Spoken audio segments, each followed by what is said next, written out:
Les 5 croyances que tu dois absolument apporter à tes prospects si tu veux pouvoir les accompagner. C'est ce que j'ai envie de te partager dans cette vidéo, dans cet épisode. Et avant de démarrer, je t'invite déjà à laisser un petit like ou alors 5 étoiles si tu m'écoutes sur une plateforme de streaming et à t'abonner si ce n'est pas encore fait.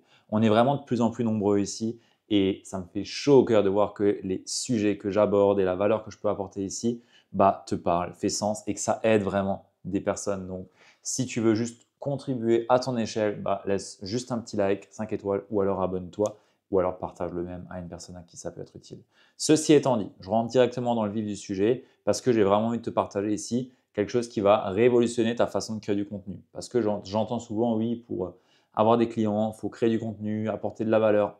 Ouais, ok, mais si tu as déjà essayé de créer du contenu et d'apporter de la valeur, tu t'es peut-être déjà rendu compte que ça n'apportait pas de clients. Et c'est ça le problème pour moi. On n'est pas des influenceurs, on n'est pas là juste pour apporter de la valeur, on est là pour amener les bonnes personnes en face de la bonne offre qui est la nôtre. Et ça, c'est tout un travail de fond. Donc, ça demande déjà d'avoir de la clarté sur le positionnement, sur l'offre, sur les piliers d'accompagnement et après la stratégie qu'on va mettre derrière. Mais d'un point de vue très concret, tu as 5 croyances à apporter et à planter dans la tête de tes prospects. Et ça, au travers de tes contenus.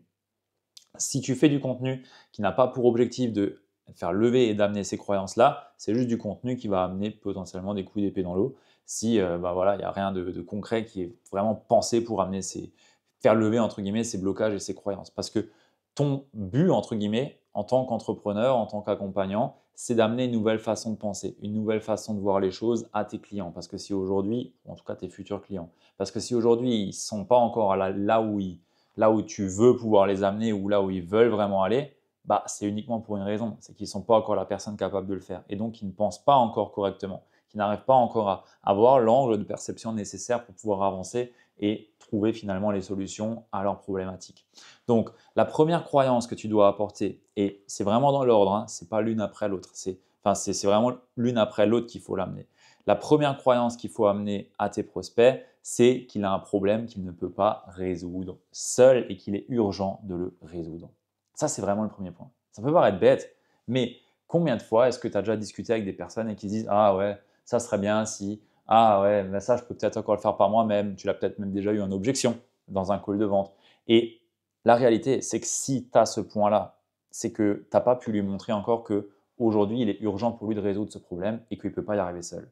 Et ça, c'est uniquement parce que tu n'as pas réussi encore à lui planter cette graine et lui montrer que, en fait, si tu veux vraiment sortir de, je dis une connerie, ton poids qui est beaucoup trop haut par rapport à ce que tu veux et ton corps de rêve, va peut-être falloir à un moment donné te faire accompagner et tu as besoin de quelqu'un qui puisse t'aider, te montrer une façon pour toi qui est juste, qui soit différente de ce que tu as déjà pu essayer. Et ça passe au travers de tes contenus. Ça passe au travers de ce que tu vas pouvoir lui amener.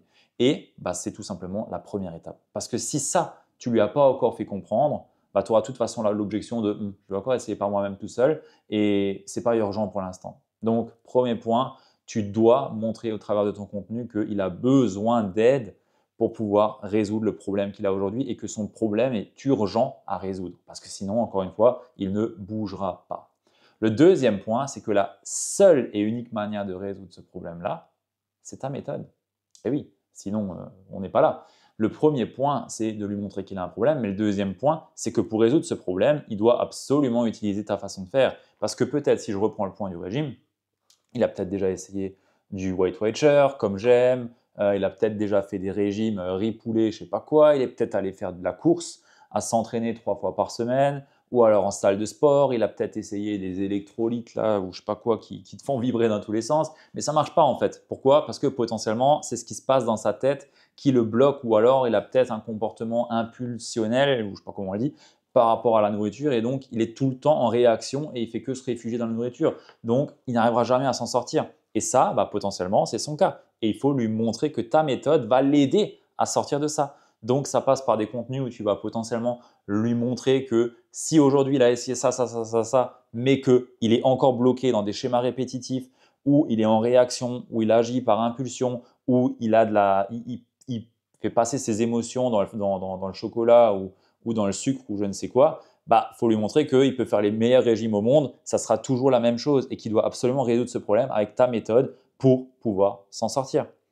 Le troisième point, c'est que cette méthode, elle va marcher pour lui et qu'il n'y a pas de frein pour que ça ne fonctionne pas. Donc, ça veut dire qu'il faut lui montrer en quoi est-ce que ça va marcher pour lui, qu'est-ce qui potentiellement pourrait ne pas fonctionner et en quoi est-ce que le fait de travailler avec toi va faire que ça va fonctionner. Ça peut être des témoignages clients, ça peut être des histoires, ça peut être ta propre histoire parce que tu es peut-être passé par là. Bref, amène-lui finalement des exemples concrets, factuels qui lui montrent que la façon que tu as d'accompagner tes clients va fonctionner pour lui. Et ça demande de prendre différents cas, différentes histoires, différents profils en fait, parce que tu vas peut-être avoir 3, 4, 5 profils de clients différents pour un problème commun. Mais tous les clients ne sont pas pareils et donc tous les clients ne vont pas se reconnaître dans les mêmes histoires ou dans les mêmes choses. Il y en a peut-être un qui aura des enfants, d'autres qui n'aura pas d'enfants. Bah, c'est pas la même chose. On va se dire oui, mais moi j'ai. Ok, ben anticipe ces oui, mais moi. Anticipe tous les oui, mais moi que la personne que tu veux accompagner peut potentiellement se dire. Parce que quoi qu'il arrive, elle va te les amener. Et si toi, dans ton contenu, tu n'amènes pas de la variante là-dedans, de la variance, bah, en fait, tu vas être confronté à des objections ou un schéma mental dans la tête de ton prospect qui se dira oui, mais moi, c'est différent. Alors que si tu traites ce oui, mais moi, c'est différent, bah, en fait, il ne peut plus exister parce que tu lui montres par l'évidence que ta solution va marcher pour lui. Et ça, c'est tellement important et je vois tellement de personnes qui passent à côté de ça parce qu'ils n'ont peut-être pas conscience. Et dans ce cas, bah, j'espère avoir pu te le mettre en lumière au travers de cette vidéo. Mais voilà, je pense que juste en terminant ces 4 points-là, enfin 3 déjà, il y en a encore 2 autres, tu peux déjà te rendre compte que ton contenu, ce n'est pas du contenu qu'on met de façon aléatoire. C'est travaillé, c'est réfléchi, c'est une vraie stratégie. Et tout ça a pour but de lever des croyances, a pour but de lever des blocages pour faire finalement réfléchir et penser différemment la personne qu'on veut servir. C'est vraiment ça le point. Et souvent, on prend des appels où les gens ne sont pas suffisamment matures parce que justement, ces points-là n'ont pas été traités. Parce qu'on n'a peut-être pas éduqué suffisamment les personnes et on les prend trop tôt dans le processus.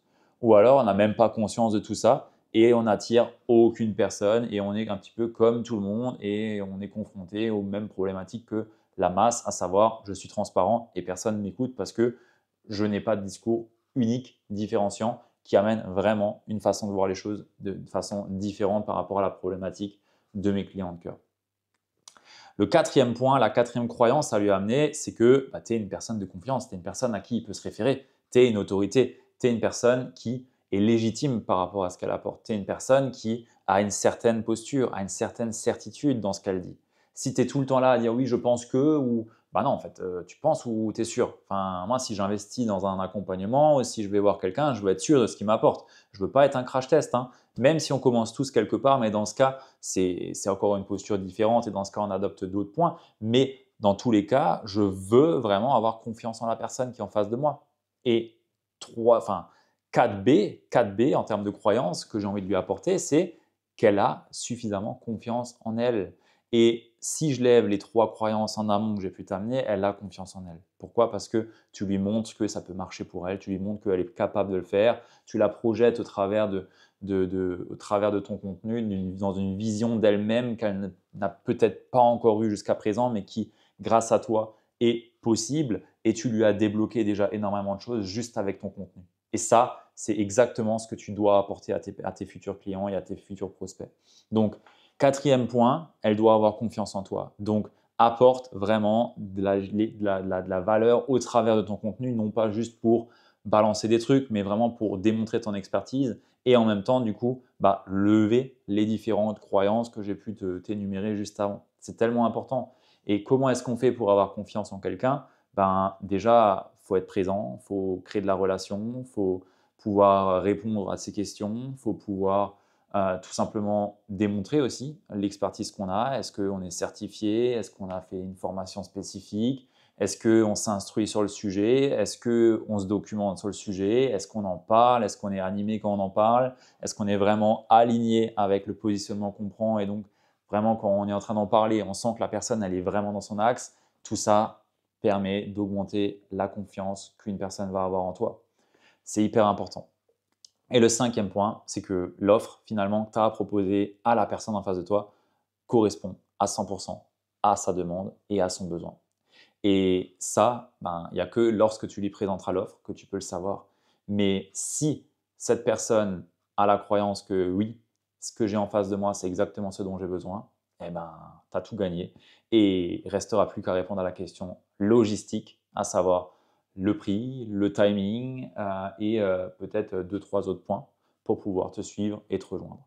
Mais quand tu as amené ça, je peux t'assurer que travailler avec toi n'est qu'une évidence. Je te le jure, c'est uniquement ça. Il n'y a que ça qui amène les personnes à signer avec toi. Si tu n'amènes pas ça, dans tous les cas, c'est mort. Tu peux être le meilleur au monde, si tu n'amènes pas ça, c'est mort. Même si tu t'appelles Barack Obama, bah, si tu ne m'amènes pas ça, je m'en fous, en fait, je ne signe pas. Pourquoi? Parce que je n'ai pas confiance en moi. Ce que tu m'amènes, ça ne va pas marcher pour moi. En tout cas, je ne perçois pas que ça va marcher pour moi.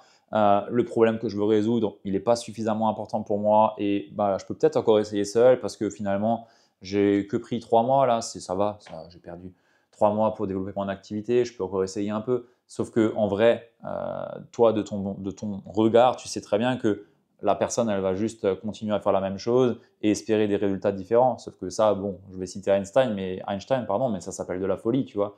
Mais tout ça fait que tu peux être la personne la plus haute au monde. Ben, si tu ne m'amènes pas ces croyances-là, dans tous les cas, je n'achèterai pas. Et c'est la raison pour laquelle tu dois absolument traiter ces points-là au travers de ton contenu, au travers de tes discussions, au travers de tes appels de vente, pour pouvoir amener la personne à signer et travailler avec toi. Pourquoi? Parce que tu es la meilleure personne pour l'aider, pour la servir. Si et seulement si, c'est vrai. Si ce n'est pas vrai, dans ce cas, bah, c'est aussi de ta responsabilité de dire à la personne, écoute, ben, sincèrement, avec ce que tu m'amènes, je ne suis pas la bonne personne pour t'aider. Et dans ce cas, c'est très bien aussi. Et là, tu renforces encore une fois le niveau de confiance que la personne va avoir en toi et potentiellement, elle va être une prescriptrice et elle va t'amener des personnes qui peuvent potentiellement correspondre à ton offre. Mais voilà, encore une fois, c'est une question d'amener les bonnes personnes aux bons endroits et de faire la meilleure chose pour elles. Donc, si tu veux vraiment servir tes clients de cœur, je t'invite vraiment à travailler ça. Et si tu ne sais pas comment le faire, je t'invite à réserver un appel directement avec moi ou un membre de l'équipe. Tu cliques sur le premier lien dans la description et on va voir ensemble comment est-ce qu'on peut t'aider à bâtir ton activité de coach, thérapeute ou expert de l'accompagnement. Voilà, c'est tout ce que je voulais te partager dans cette vidéo. J'espère que ça t'a été utile. Si c'est le cas, dis-moi dans les commentaires ce que tu as pu en penser, avec quoi est-ce que tu repars. Et encore une fois, si tu n'es pas encore abonné, pense à le faire et partage la vidéo à une personne à qui ça peut être utile. Voilà, voilà, à très vite. Ciao.